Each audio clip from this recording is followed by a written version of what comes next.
What is up, everybody? Welcome back to another episode of The Black Experience. Welcome back to season 6, y'all. And today I am back with another virtual podcast. Today I have with me Tami Garcia. She is a heritage reconnection coach, author of Rediscovering Your Roots, and has a lot to say about her book and how people can reclaim their lost roots and build that legacy. So without further ado, Tami, welcome to the podcast. How are you? I am great. I'm very excited to be here. Thank you. Absolutely, absolutely. It was very delightful to get your email, and when I saw that to potentially make this collaboration happen, so that it made me feel like my message is getting around and people catching on to it a bit, you know. It is. It's getting around. You're getting around.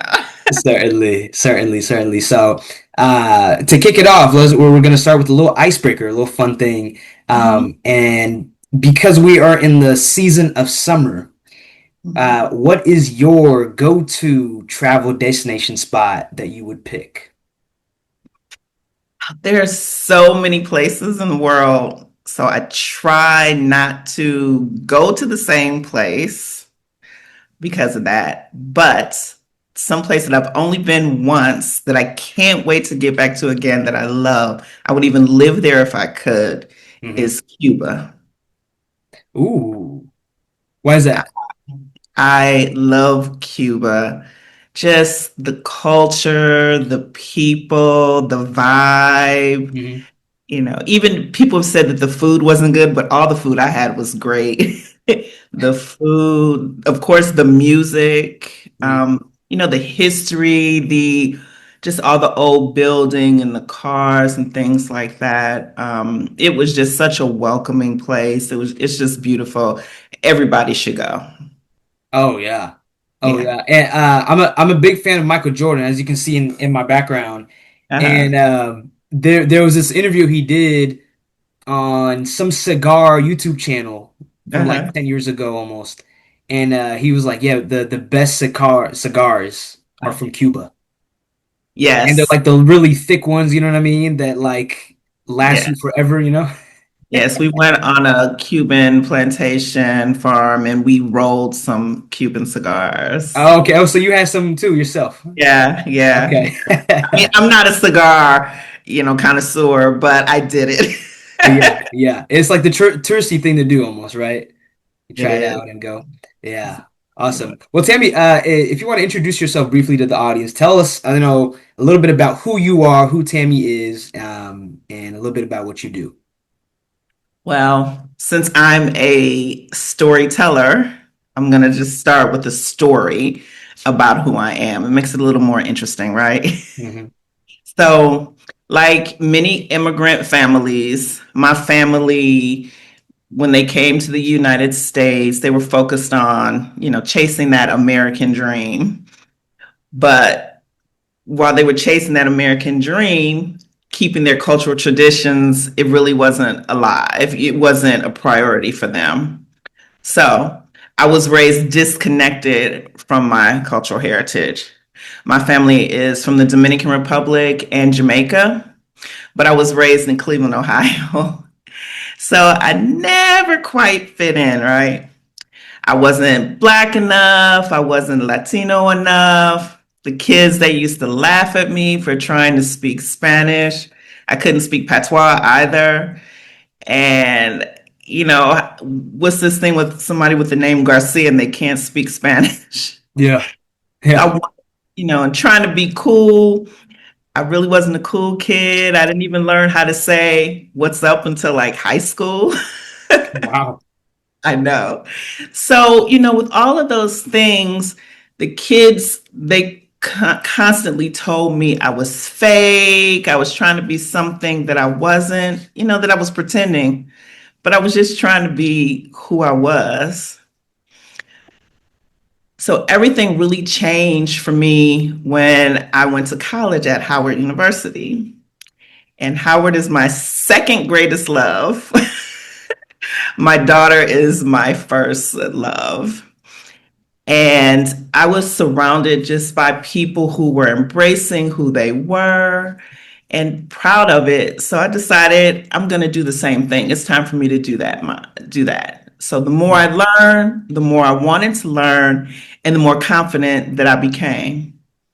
And then later, when I adopted my daughter from Ethiopia, I promised that she wouldn't experience the same things that I did, that she would remain connected to her heritage. But I quickly realized that it wasn't as easy as I thought it was going to be. Even in a city like Washington, D.C., with this huge Habesha population, Mm-hmm. right? It was tough. And my Ethiopian friends, when I asked them what I should do and what's going on, they said to me, when you figure it out, you let me know. Because I was surprised to realize that they were having similar challenges. So that was the moment that changed everything for me. I realized it shouldn't be that hard. So I started helping kids to reconnect with their heritage. Mm-hmm. And so now, as a heritage reconnection coach and author, I guide others on that same journey, just not focused on kids. I'm working with Yeah. adults. Yeah. Yeah. Wow. Wow. So you have an Ethiopian-born adopted daughter, and we're gonna get into that, but I'm sure that's been a joy to on one hand, you're a heritage reconnection coach and you got a book, and so it's probably you could see how you were able to kind of guide her and help her reconnect with her heritage while you were doing the same thing with yours. Correct. Yeah. Correct. Yeah. Yeah. Okay. Okay. Is there something when you were growing up, because you know, from Ohio, but families from the Dominican. Is there anything from your heritage personally that you wish you knew when you were younger so that you could kind of embrace it a little bit more? Maybe it's a little food, maybe it's a little dance, anything. So, something I wished, I think for me, there are two things that I wish that I had known. So, the one thing was really the language. I always wanted to speak the language, either of, patois or Spanish. I wanted to connect on the language because when family would get together or I was in these different communities, people spoke Spanish. And so people they determine your authenticity, if you will, based on if you can speak the language or not. And while today I know that my authenticity has nothing to do with my ability to speak a language, I didn't know that when I was younger. And there was no one telling me that. No one is doing what I'm doing today and saying that, your heritage isn't determined on that. No matter how much you know or how little you know, that's still your heritage. People weren't saying those things then. And then, oh, so nobody was saying that. And so for language, for me, it's always been a sticking point. Hmm. We live in Mexico. We came here in the pandemic, and so we've been here for 4 years. And even though this isn't my heritage, it's still the language. And while I've learned to speak it, I understand it pretty good, pretty well. Like I'm not fluent, but almost fluent. My daughter is fluent in Spanish now, Mm. but it's still like I feel very uncomfortable speaking it. I always feel like someone's judging me Yeah. on my authenticity. So it's still hard for me, even though I can do it, and even though I know better, Hmm. it's still something that's there from childhood. The other thing is that because my family was just trying to be American and live the American dream and support their family and bring other members to the US, right? Yeah. As many of our families do. They weren't not only not sharing the traditions, they weren't sharing any stories. So I always had a passion for design and architecture. And when I was around 12 or 13, there was a program in school, an architecture program, and I got into it because I always had this passion for it. Yeah. And it really wasn't a very supportive program. And I thought that, this was just a whim. Nobody was encouraging me to do that. So I backed out of it. And my whole life, I've always had this love of design and architecture. I always wanted to be an architect, and I never did it. Me too. You Me too. too? Yeah. That was my Well, first love, actually. Yeah. listen to what happened to me. After college, after graduate school, after I received my MBA, Yeah. my aunt tells me, "Oh, did you know my grandfather was a big architect from Spain?" Just randomly.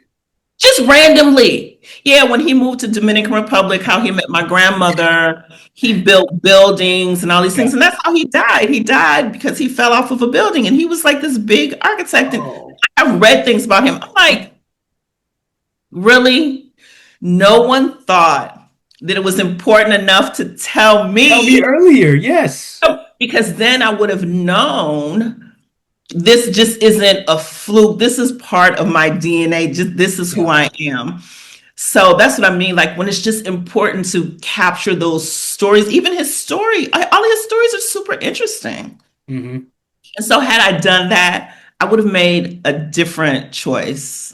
Because it still haunts me to this day. I love what I do now, but Yeah. man, it's something about, I don't know about you, but when I go into buildings and see good design, furniture, beautiful spaces, like something inside of me like lights up and Just I feel, tingles or yeah, yeah, yeah. I'm the same way. So when I've mentioned this before on the podcast, when I first came to Seattle with my mom, there's a big Hammerman statue in downtown Seattle. It's like this okay. big Hammerman doing this and outside of a building. And I used to always mimic it as a little kid. I'd stand right by it, all small and everything, and I'd mimic the movement of the arm going like this, swinging constantly. And for me, it was less so the furniture, but just so like the aesthetics of it Mhm. and almost like how it was positioned. You ever seen those houses where like on the roof, on like the building, it's like kind of leaning? There's like a leaning on the roof of it, and you're like, how's that still standing? Mhm. You know, Mhm. almost like the Leaning Tower of Pisa in Mhm. Italy. Yeah, yeah. But that just fascinated me always. I was like, how does that work? You know, I nerd out about this thing. You know, uh, yeah, that's really cool though. That's really cool. What did you and you feel like? Do you think your family just didn't understand that representation was as important, and that's probably why they didn't mention it and bring it up before? Yeah, absolutely. It was a different time. When our families came in the early, 1900s, I'm third generation. And so it's funny, I'm third generation within my daughter, she's first. Yeah, But I'm third generation, and my mother, her parents, they just wanted their kids to be Americanized. And they weren't even allowed to speak the languages in the house. And they would get in trouble when they would speak it. And the only time that the parents really spoke it or spoke to them in the language was when they were getting in trouble. So like those second, third generations was the ones that's like, hey, wait a minute, I didn't make these decisions, I didn't make these choices. But for my mother, because she was so early, my mom is just like, I get it. There are things that we do that are, of course, she was raised within doing certain traditions and doing certain things, yeah, but it really just became really not important. Like, I'm just trying to survive here. yeah, yeah. Do you feel like ever since coming to Mexico, you've been able to kind of feel a little bit more authenticated and more connected with that, with your heritage? I know you had said that like when you feel like you people give you the look or whatever when you try to speak Spanish or whatever, but overall, like I'm assuming you've had a good experience so far. Thus, you Yes, stayed for like 4 or 5 years. I've had a good experience. I think being here, it's different for people to see Americans because I'm not in a touristy part of Mexico. I'm in the Yucatan. So it's not as touristy like, Cancun or anything like that, where they're used to seeing a lot of, outsiders, if you will. So for me, the first thing people think is, are you Cuban? Because there are a lot of Cubans here. And then when I say no, Dominican, they're like, oh, okay. So it's that. Hmm. So I don't know if me being here has helped me feel more authentic, if you will. I don't think that's the case, but being here has just given me a different level of peace being outside the United States. But then at the same time, it's made me ramp up those heritage connections for myself and for my daughter, right? Because as you know, my daughter, she was born in Ethiopia, left her country and everything around 12 months of age, then moved to DC, right, to begin that life. And then Hmm. she left that culture and now we're in Mexico, right? Hmm. So it's trying to maintain and keep up with, Black American, African American culture and Ethiopian culture and West Indian, Caribbean, and those different things. It's all But mixing together. Yeah. A it's lot all different. mixed in. Yep. But I do think it's easier here to do that because people aren't so stuck on one way, right? Like Mm. this culture, because Mexico has so many different cultures within it, right? And different languages, if you will, also. So when other people come in, it's Yeah. not frowned upon like speaking another language or a different dress or different culture. It's Hmm. really more of an interest. Whereas in the United States, it tends to be a little challenging depending on where you live. Yeah. I always thought, because the US is that melting pot of cultures, that it would be the easiest in the US because everywhere else it's just usually, I don't know the numbers, but 60 to 80% of one type of group, and then the rest would be tourists. But that's interesting that you found that in Mexico it's been easier than compared to the US. Yeah, I was not expecting you to say that. It's, I think it's been easier to live it within and to be who we are. However, in the US, you have more access to other people who look like you, who Yeah. sound like you, to do those things. So it's a double-edged sword. Yeah. Certainly, certainly it is. Let's talk a little bit more about your daughter. Sure. So you had said she of 12 once she reached 12 months, she was born in Ethiopia, 12 months later she is moved over to DC. Were you always looking to adopt someone, or how did that process, I guess, start to going about and adopting her? Let's see. Let me make a long story short because it's a very long story, but to make it short. So I was single and I wanted to be a mother. Wasn't dating anyone, and I had some health concerns. And so the doctors were kind of like, "If you want to be a mom, you better do it now." Hmm. So I asked some friends if they wanted to go half on a baby. And give me takers. Nobody wanted to go half on a baby. Uh-huh. And then I went down the path of trying to have a child on my own Hmm. through in vitro fertilization. And I went through 2 rounds of in vitro fertilization. And on my last round, the doctors punctured me. And of course, I mean, this is a different conversation. I'm sure you've heard this, Hmm. but because being a woman of color, the medical field, they just don't acknowledge our pain and what's going on. Um, so I kept telling them I wasn't feeling well. I wasn't feeling well. Something was wrong, and they kept ignoring me until I ended up in the hospital, Wow. and I was septic. Mm. I was in the hospital for 2 weeks, and I had 3 major surgeries, blood transfusion. I was in a coma. all of the things. It was like an episode of Grey's Anatomy. And the end result was like they thought I was going to die. They read me my, last rites, if you will, how, my pastor came in and everything. And then I've survived, but the end result was that I couldn't have children. Mhm. So I came out of that, somebody who really wanted to have children, not knowing what to do. And I always thought that I would adopt children, but I would also have biological children because there are several people in my family that are adopted. So it was never an issue for me. Mhm. But once you're at that place that this is your only option, right? I went through huge depression, Mhm. and my aunt who had a son, who has a son that's adopted, and I went to her and I asked her and I said, Nikki, how would I know if I could love my adopted child like I would love my biological child? Mm. And she said, well, you'll never have biological children, so you're just going to love your child. Yeah. Okay, point taken.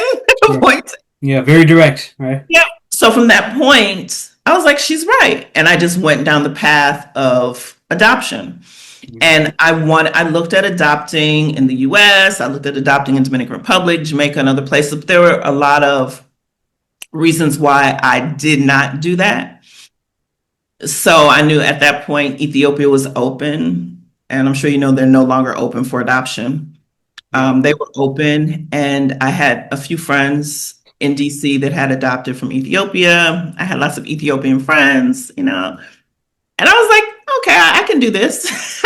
I love Ethiopia and the food Mhm. and everything like that. So that's the path I'm going down. And so that's how I ended up starting with an adoption from Ethiopia. Wow. Wow. And I'm sure that's been a joy ever since. The Yeah. best thing, the best thing I ever did. I never thought that going through all that trauma that I did, and I thought would have been the worst thing that had ever happened to me in my life, ended up being the best thing that ever happened to me.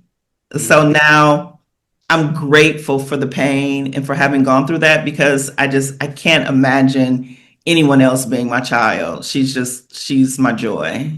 She's my little baby love. Yeah. Yeah, Yeah, yeah, and I'm so sorry that you had to go through all that. But I guess, I'm a big believer in things happen for a reason. So, I absolutely. when you're like in the midst of it, and this is the hardest part. So you're like, man, what's going on here? What's up? You know what I mean? Like, is this leading to something? Absolutely. Yeah. Who knew? But yeah, that is a joy. Let's dive in a little bit to your book. Okay. Rediscovering Your Roots. As we can see in your background, you have a little poster, the book cover right there.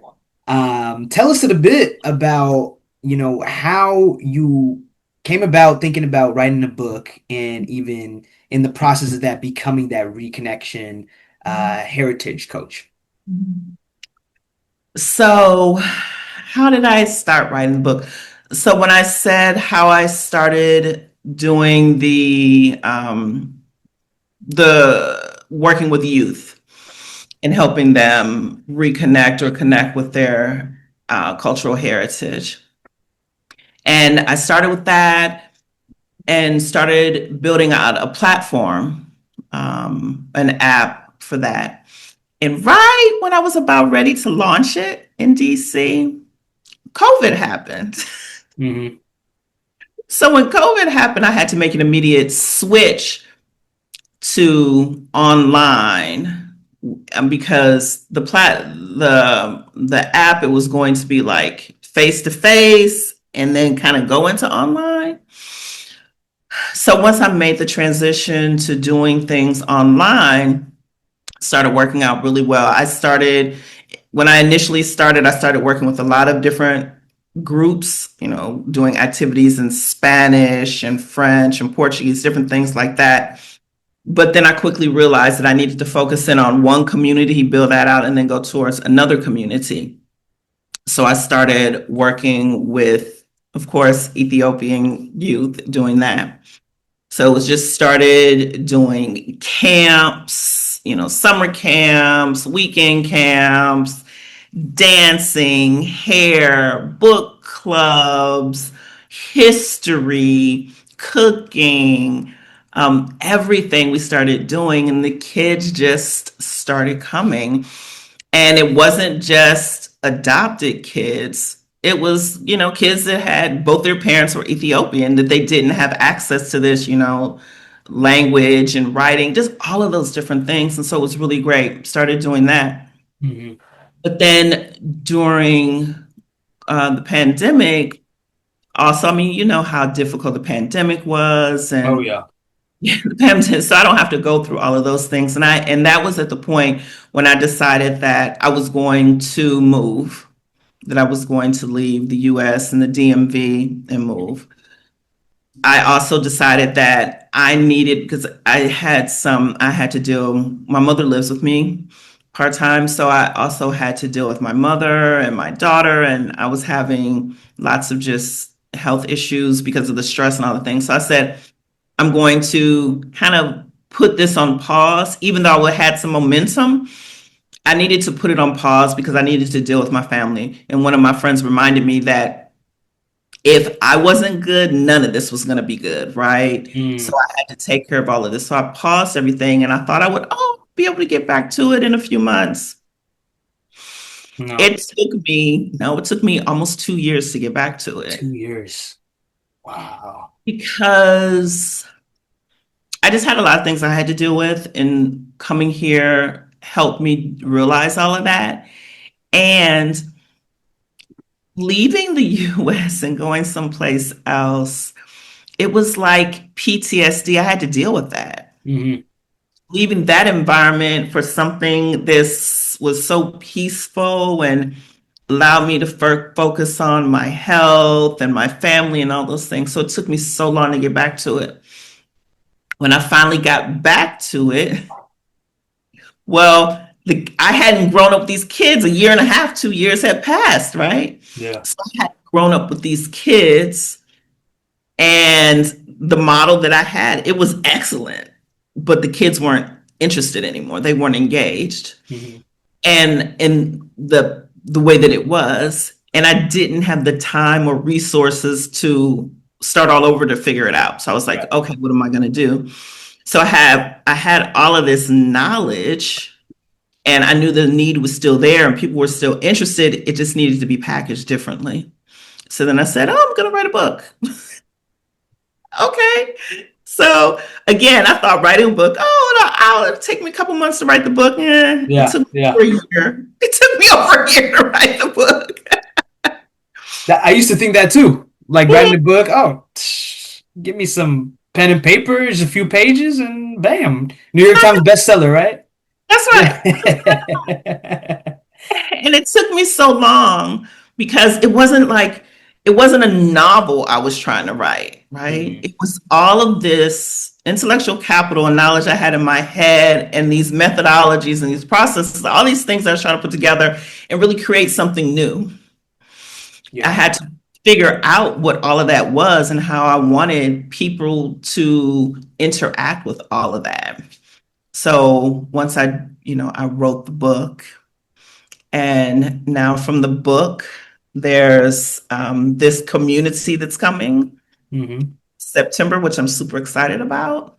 And so it's where bringing everyone together, because you have this book, but there's still a book, but people are still like, okay, this is great, but what do I can read the book, but it's really in community and Yeah. live where things really happen. And so that's what we're putting together now. So, Yes. Yes. Definitely. Definitely. And you mentioned that to me too. The healing circle you're putting mhm, together a little mhm, bit. And something like that where you just said, you can put out a book, which is great, but what are the practicalities of it? What are the next steps from it? Because someone could read a book, put it down, and never look at it again. It could be on a yeah, shelf collecting dust, but mhm. um, without giving away too much from your book, so that viewers could still, want to read it in full. What are some of those practicalities of the book for people wanting to reconnect with their roots? Like, what are some of those maybe three things, two things that you want to share with us right now? Three things that I want to share about the book. So the book is written in a four-step process, right? Mhm. Or four phases that I call seed. And so it's like seek, embrace, express, develop. And so it's really important to, the first step is seek. And that's really to just start from the beginning and figure out what it is you know, right? Put all those pieces down about what you know and who has this information and begin to put it together because we actually know more than we think we know. Mm, So once you start putting it together, then see what you have. And then those questions, they come from that.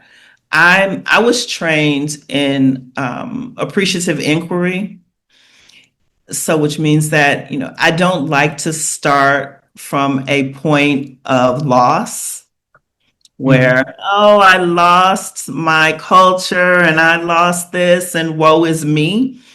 I don't start anything from loss, anything that I do. So we start from a point, an appreciative point, like what do you know? What do you have? And let's build from that way, right? Yeah. So that's the first thing. And then once you do that, then you have to figure out, like, just start embracing Mhm. who you are and understanding that. And you've heard me say this, and you'll hear me say this in different ways. Your heritage is your birthright. So Mm, it doesn't matter how much or how little you know, how big your DNA or how small your DNA is, it's yours, and nobody can take that away from you. yeah. So to embrace that, so begin to come to terms with that and who you are, and then figure out how to express your life and your heritage in different ways and the ways that work for you. Because heritage, there's like no right way to do this, right? There's no manual, there's no test you have to pass. There's nobody that's gonna say you're not authentic enough, even though people like to think they're like they can do that, but there's really not. So figure out and do Right. it in the ways that work for you. So my daughter, for instance, she doesn't remember Ethiopia. She was 12 months old, right? Hmm. But what she does have is she does remember the sounds, the smells, the Yeah. language. Here's Yeah. it's like inside of her. So when she engages with that, it's like a switch that turns on for her. So Mm. she can't speak the language, but she has almost perfect tonation when she can't speak it, she doesn't understand it. So she has almost perfect tone when she's speaking it. For instance, when she's in her room dancing to the music, right? Teddy Afro is her favorite. Oh, love Teddy Afro. Yeah. And so she's singing the songs, and I'm sitting there like, how do you know that? Or she can just turn on a video, hear it, and then she'll start singing it. She don't know what she's saying, but she can sing it. She'll start dancing, even in she doesn't have a whole lot of rhythm yet, but she's still doing it, right? When she talks to her friends about Ethiopia, her face lights up in the pride, and she gets on me. She's ridiculous. She loves to call me a fake African. She's like, I'm the real African. You're fake. Oh no, she don't gotta do you like that. I was like, I made you a little too proud, haven't I? Right, right. Right. But she's picking up parts that work for Yeah, her. And even in our meals, I always like to say our family is grits, Doro, Wat, and plantain. yeah. And so I do grits for the Black American, the Doro Wat for Ethiopian, and plantain for the Caribbean part of us. And so when we eat our meals are always like fusion, right? A fusion of all cultures. Yeah, yeah. Yes, a fusion of all That's cultures. So, beautiful. That's like yeah, there's excitement in every dish, in every breakfast, lunch, and dinner. and It's never everything. boring. Exactly. So everything for us is fusion, and we take bits and pieces and we celebrate all, as many things as we can when we can, but we make it a mix because that's what works for us. So for people, take what works for you and do what works for you. There's no right way to do that. And then the last piece that's very important is like to develop a plan and a way to create a legacy and pass it on. Because I think, we do some of these things like my family when they weren't sharing things with me and they didn't realize how important it was. And it is so important. So I tell people to begin capturing those stories, talking to your elders before they're gone, because they're not going to be with us forever. Ask the stories, then dig deeper, dig a little deeper. Just ask the stories. Keep whatever you can, the artifacts, letters, whatever. When you travel, you thought that little kit that they gave you on, the airlines, Ethiopian Airlines or whatever, you didn't think anything of it. Well, keep those things because you're going to go back and look at them. Like, I would never keep those things, but I still have the one from when I went to Ethiopia and brought her home. And so now it like means something, right? So all the things like it might not mean a lot now, but keep holding on to those things and not just hold on to them, but attach stories to them because you're going to wish that you had for, your children, your great grandchildren or whatever. And those things are important. So those are the things that, I advise that people can easily start doing. Certainly. That is awesome, Tammy. Yeah, that is um I think that is something, and I think at least me personally, it's been several years since I've been back to Eritrea where I'm from. And so anytime you go back home, like my brother, for example, he went back home and when he came back, I mean, he was speaking the native language Tigrinya better than everyone in the house combined. Because it just lights you up whenever you go back and uh, you're infused with the culture, the language, everything about it, because that's all you do. It's very limited to English there. You can speak English, but um, so do you and your daughter have any plans, by the way, in the future to visit Ethiopia? We do. So we haven't been back since she was younger. Um, just because money it's an expensive trip. It's not just a trip. Oh yeah, it's long. It's long. Bring multiple pillows trip. Yeah. Also, you have to take gifts and do all of those things because Yeah. I still keep in touch with her birth mother. Um, Mhm. so we plan. She turns 15 in less than a month. So the plan is to go for her 16th birthday. So next summer, plan to spend at least 6 weeks there. Mm. She really wants to go and see her family. She has younger siblings now. Um, to learn, directly the culture in Ethiopia. She wants to start taking language lessons again. So even though Amharic is not her language, because she's from the north, she's from Mekelle, so Tigrinya is her native language, but all of her friends speak Amharic. Yeah. So when she's with her friends, that's what they do. They speak Amharic and the parents speak to her or whatever. So she wants to learn that because of her friends. So hoping I know people there. My friends, their families are there. And I know, some people I've done business with the other people. So I know several people there. So they're just like waiting for me to come back with her. So we're hoping to spend at least 6 weeks there. I asked her, I've contemplated spending a year there and putting her in school. Mm. But surprisingly, the the private schools are really expensive. They're very expensive. I figured, yeah, more than the public schools. Yeah, I mean, like they're really expensive. They're more expensive there than what I pay for her to go to school here. Yeah, Oh, it's for private school here in Mexico.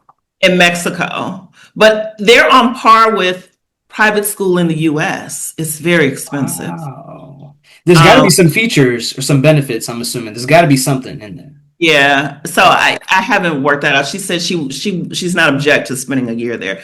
So yeah, so next year, next summer, that's the plan is to go back for at least 6 weeks. Sounds exciting. Yeah. Very excited. I can't wait to get to the food. Yeah. Yeah. Kutfo is my favorite dish. I like it. I I love like it. kutfo. Yeah. Yeah. Yeah. It's just I'm a big fan of spice berbera. And so Uh-huh. Eritrean and Ethiopian foods gel very well together. So very similar. Uh, My cousin in DC, his wife is Eritrean, and they have two girls that are 8 and 4, and the 8-year-old is my daughter's best friend. uh, So yeah. yeah, but yeah, so the food, the first time that I've been to Ethiopia twice, and the first time I was there and I came back, I told my friends, okay, I used to think the food in DC was good, but it's trash compared to Ethiopia. Oh yeah, the original version. When you go to the original, it's so much better. So my friend said, see, you finally understand why we complain. Yeah, So, yeah. certainly, certainly.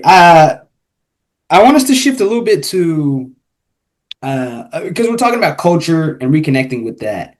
Something that we talked about before is DNA and DNA testing and people, taking Ancestry.com, DNA test, 23andMe, all these sites out there.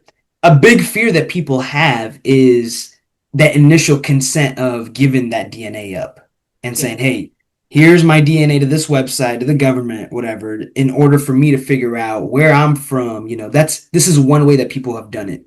So, from your experience, what are ways, how can people, first of all, combat that fear of that? Because it is a real fear. But then also, are there resources that particularly that maybe people can tap into to, if they choose to go that DNA route of, hey, I'm going to give my DNA to this organization company in order to figure out where I'm from. I'm 25% this, 5% that, whatever. So I'll preface this by saying I am not a genealogist, right? So this is purely my the knowledge that I have from this is that I get it. It's a real, like you said, it's a real fear. It's a real thing. And people should be cautious because I know some people have taken the test and used a fake name, right? But I mean, but the truth is that your DNA is like your fingerprint, right? So even if you use a fake name, it can still be linked up to you. Because if a cousin or another relative, if they do DNA tests and they have their name attached to it and maybe something happens, they can get back to you from that DNA, right? Yeah. So it's there is a good reason to be afraid of that. Mhm. Um, but there is I shared with you before, there is a company, gene testing company, that once they use the DNA, they destroy it. Mhm. But it only deals with African ancestry. So that's African ancestry. So they destroy their DNA, but you're only able to find out any of the countries and tribes that you're associated with. Mhm. Anything outside of that, you would have to go to another testing company. There are options where you can opt out of that. Sure. You can request deletion of your data. You can do those things. Yeah. But there's always, do they do it? I don't know. Yeah, it's a trust thing at the end of the day. It's a trust thing, yeah, at the end of the day. So I think you have to weigh out. You can request those things, but the same way is like similar to them saying using email or using AI or using credit cards. There's always a possibility that your data can be leaked. So you have to weigh out what's more important to you at that time. Do you want this information? Do you know you're not, if it happens to get leaked in something, that you're not doing anything Hmm. illegal? You know, it's going to get traced back. So you have to kind of weigh those things out. I've only done testing through African ancestry, not because I have anything against the other companies. I just haven't gone down that path yet. Sure. I've been a little busy. Yeah. Yeah, a little busy to do that. Well, Busy.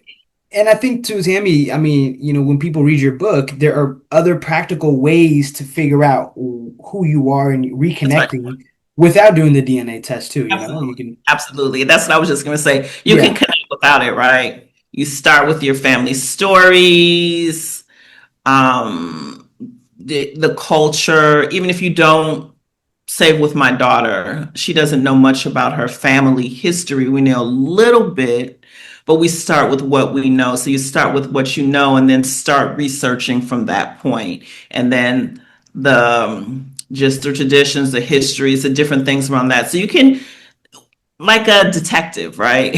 Yeah. You can start with a little bit of data and you can build from that point. And honestly, it's not even in, those percentages or anything that makes the difference.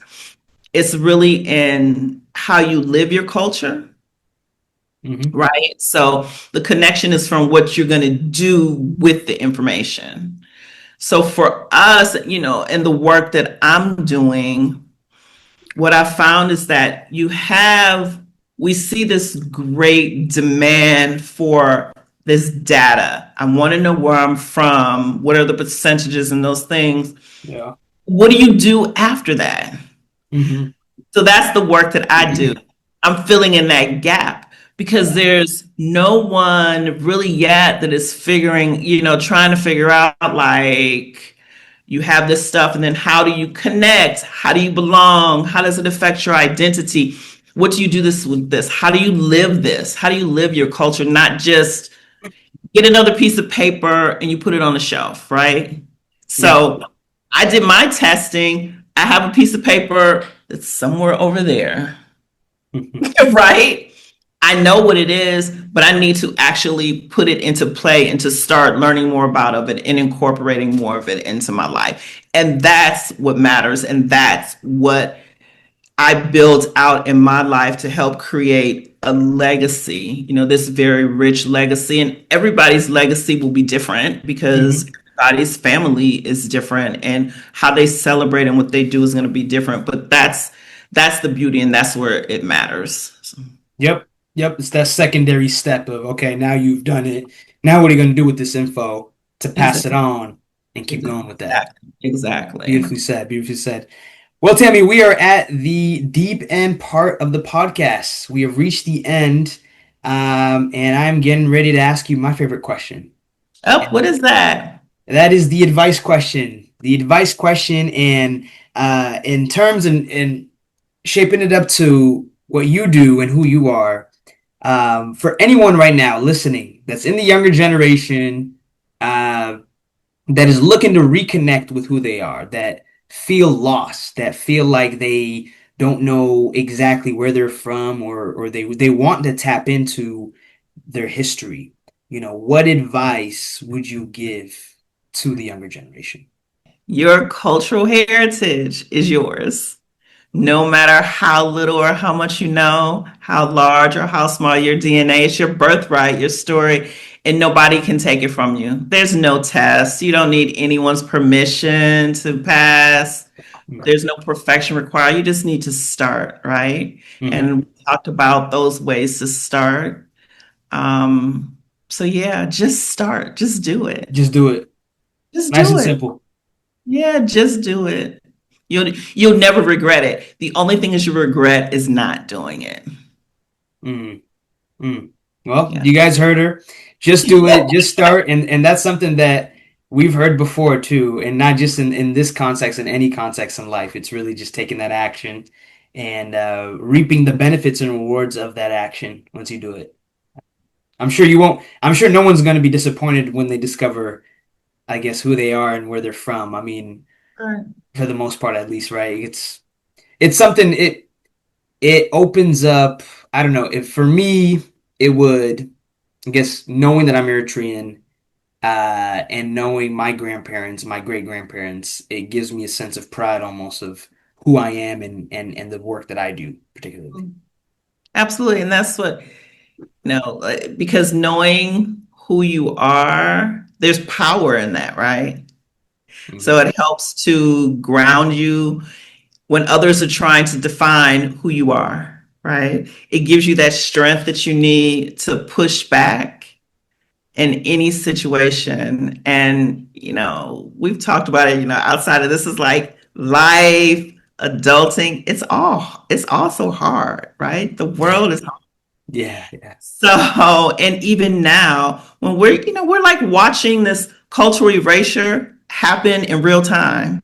History's being rewritten, ethnic groups are being demonized, people Mm, with superiority complexes, people being told that their stories don't matter.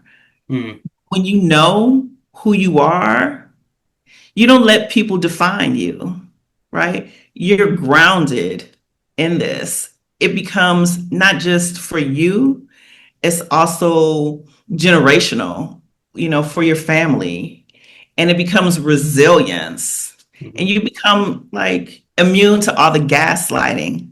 Yeah, So knowing who you are, it's not just about a positive self-image, it's survival. yeah. And that goes much deeper than just a positive self-image. Yeah, Yeah. certainly. Tammy, where can people find your book, connect with you, learn more about you and the work that you do? Yep. So my book, everything can be found on my website, tamigarcia.com. And so that's Tami Garcia.com. And I'm on social media on Instagram and Facebook, TikTok when I do it, and LinkedIn, but at Tami Dee Garcia, Tami in a DDE Garcia. And the other thing that I shared earlier is that I'm launching this community. So the Roots Cultural Club. And so I'm super excited about that. Yeah, And so is that for anyone? Can anyone join? absolutely, absolutely, it's for anyone. So Yeah. if you feel like you're ready to do this work and to start reconnecting with who you are and your identity and work on creating a legacy for yourself and your family, come join us. We'll be there. There we go. There we go. And we'll provide all the links in the description down below, y'all, for where to get Tammy's book, where to connect with her on all platforms, and joining that circle, as well as the African ancestry link for that as well. So I hope everyone enjoyed this episode. Smash that like button and subscribe. Share this with someone that you know, and take action. Just start, y'all. If you are someone listening to this that want to reconnect with your roots, don't wait. Do it now. Till next time, y'all. Peace. What is up, y'all? Thank you so much for tuning in to that episode. Make sure to click the subscribe, follow button, as well as the bell to get notified on all my new content that is coming out every Wednesday and every other day. And make sure to click that link in the description down below to get access to all my socials and any other platforms that I have my podcast on. And until next time, y'all, peace.